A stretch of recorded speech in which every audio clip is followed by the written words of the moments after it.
Now you might be thinking that when you're building a website, the thing that you need to focus most on is what type of framework it is, whether it's React or Angular, but we already know the answer to that, and it's not Angular. What we do need to figure out is how we're going to design a website, because while we might know how we're going to program it, we might not always know how to design it properly. This is essentially why I'm working on Enhance UI. It is a book for design for developers, essentially helping developers figure out some of these basics.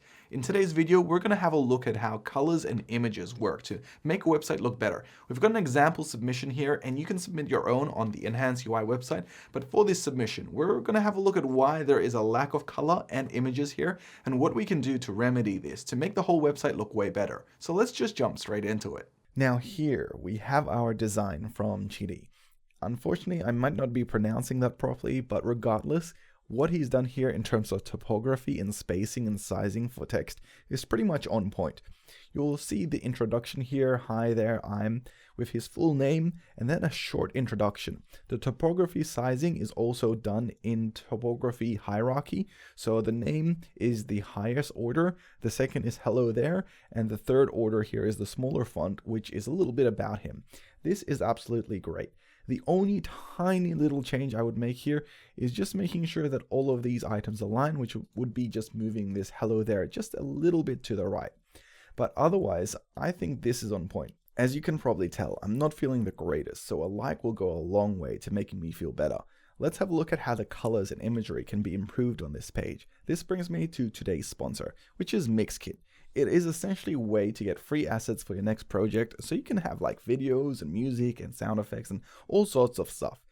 This example here, we're going to use some technology assets, and we've got this really cool animation of futuristic devices that I think would look really good just in this website because it matches the theme so far and the colors, as well as brings in some new colors that we could utilize. So let's download this asset and we get an immediate 1080p version of it, and I'm gonna just pull in a first frame of this design, but for the actual website we can pull in the whole video and just bring this website a little bit more to life, which is the whole purpose. You can actually check out Mixkit in the link in the description below, which I'll also add in, and you guys can have a look if you enjoy that. Otherwise, let's jump back into this page here and pull up this video. Simply drag and drop it straight into the Figma template here and resize it a little bit. And we can have this offset on the right here, just a tad. And I'll see if I can make sure it's below the text. And we'll expand it out just a little bit more here. Finally, what we can do is maybe for this section, we can add a little bit of a gradient blend. That'll happen next to the image itself. And that'll just make sure that the whole aspect of both the image and the text sort of flow into each other. So for this, I'm just going to do a linear gradient here. We'll start the first color off as the main background that we have. We'll gradient here to the right-hand side. And for the second color, I'll do the primary color again, but I'll just make it less opacity essentially. So immediately you can see that there's a lot more life now to this design, simply because we've added this image, which can also be used as essentially a video. The other thing I might do is just reduce the opacity a little bit to 50% here. And I think honestly, that's enough change here just for the home page already. This now can be something that we look at for each section of the page. So while we have this page done, we could actually move the about section up a little bit to fit in line with more of that breakpoint that we're having, because we've got a little bit too much negative space happening here. So let's move this up a little bit.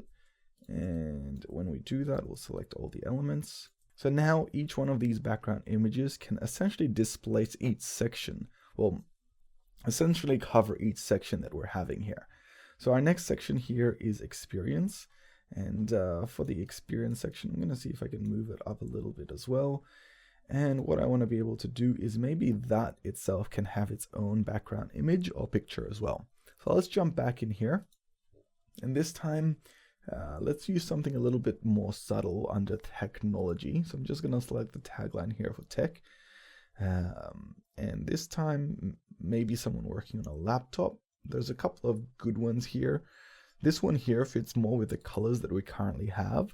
So let's reuse that as well and download this. And once again, I'll pick out the very first frame of it. and we'll use that for the page itself. So I'm going to jump back in here, and I'll drag this frame right here into the page, and we'll try to make sure that it's behind the background of that section. And once it is, we should be able to just adjust it a little bit.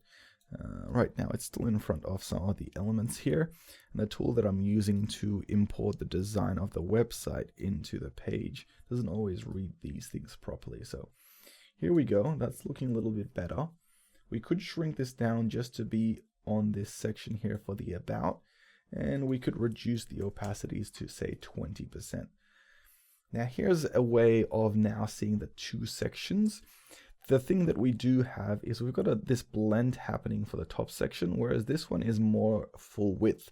So what we could do to keep things consistent is to use this blend mode here below as well, just so that we're applying the same sort of consistency through each design. We're not creating something that looks a little bit out of place. Consistency is really important for all items in design. Okay, so we've got these two sections here. I'm just gonna try and make this a little bit more similar to our section below. And finally, we've got some colors here that we can work with. Because we've picked out this image previously, and we've got a nice lot of colors that work with this dark style, I'm almost going to say that we should update the headers for each section to use more similar colors to this. So let's have a look at the text color here. And for the text color, currently it's white. So I'm going to try this teal. And this teal I think looks really good. The other option here we have is this like pinky purple. And that also looks good, but seems a little bit out of place. I'm going to stick with the teal here. And seeing we have this teal, I'm going to just update any major header to use that.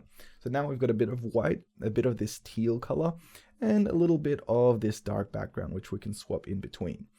Now, with each one of these sections, we can really work to make these colors essentially, I suppose, blend properly through any element that is like a focus element. So I think we had previously a very light version of these teal colors on the drop down, on these Font Awesome boxes, but they weren't standing out as much. They could try to go purple here, just so we have an adjacent color. I think that would look a little bit better, and we could make the saturation of that a little bit higher, especially in this dark mode version of the page.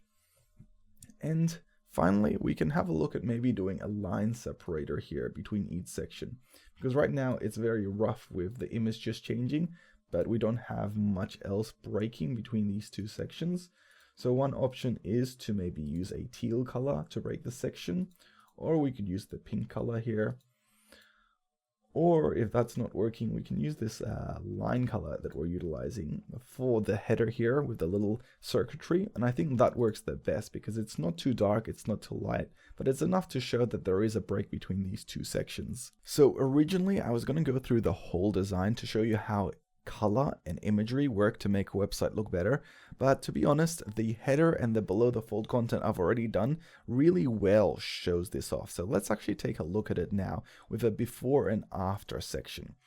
Here on the left I've got the before, and on the right hand side I've got the after, and I'm sure that you guys can see what a difference has been made already by just these subtle changes that I've done in less than 10 minutes. The first is obviously the image here. It brings in a lot of life and color. When you're looking at this portfolio on the left hand side, you're basically getting a programmer here, nothing else. But here, when you look at it on the right hand side, you're feeling like you're getting a programmer with a little bit of unique aspect to them. Maybe it's a little bit of design, maybe front end, maybe back end. You don't know, but you're interested to find out. This is the subtle changes that doing a little bit of design work on your portfolio can make you have to essentially land a better job or earn more money, because they're not just going to see you as just someone who codes, but maybe someone who both codes and designs and does a lot more. In terms of the colors here, we've reused them again for the next section. So this section comes in a little bit sooner. It's got a little bit of a background there. While maybe the circuitry wasn't the best picture to use to show different tech stacks, maybe we could use some code or something like that. It just gives you an idea though how background images like this to separate out different sections work really good too. Hopefully this video itself gives you an idea of what color and imagery should do for your next portfolio when you're working on it, and this gives you an idea of how I go about in terms of the process of making it all work. But if you guys want to learn more, then check out the book Enhance UI. The book isn't just finished yet, but when it will be, I'll announce it. You can sign up for a quick discount. Otherwise, if you want to learn more about this, or if you want me to review your own design, put it up on the reviews form there, and I'll definitely check it out next time. Thanks guys, and I'll see you in the next one. Bye.